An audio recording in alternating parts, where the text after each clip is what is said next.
Next morning, I sat down at the picnic table rather than kick back in my comfy chair, sipping on my coffee, watching the sunrise, and I thought to myself, there's got to be a sermon in here somewhere.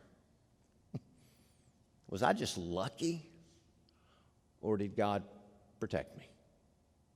And did Jesus calm the storm? Story we read today, Jesus and his disciples, they've been ministering for a few days, maybe even a couple weeks, and caring for people and healing people. They've seen a few miracles and that sort of stuff, but it's really early on in his ministry, and they needed some rest. And so they got in a boat, leaving the crowd behind, and Jesus was exhausted. He climbs up in the stern on a cushion, I'm sure his blanket or something like that, and he falls asleep. Now, I need you to remember, at least 4 of these disciples are professional fishermen. All right? Professional fishermen. They know their way around a boat, and they know the Sea of Galilee like the back of their hand.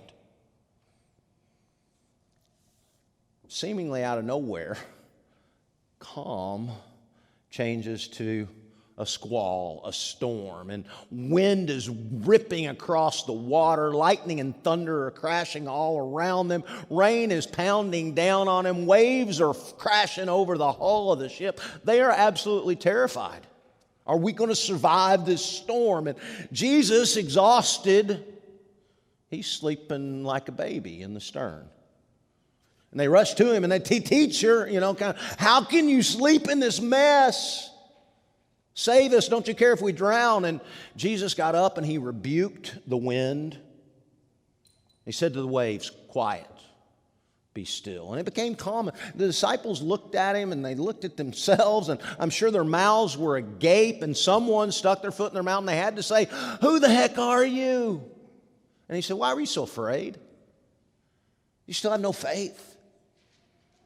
Who is this man that even the wind and the waves obey him?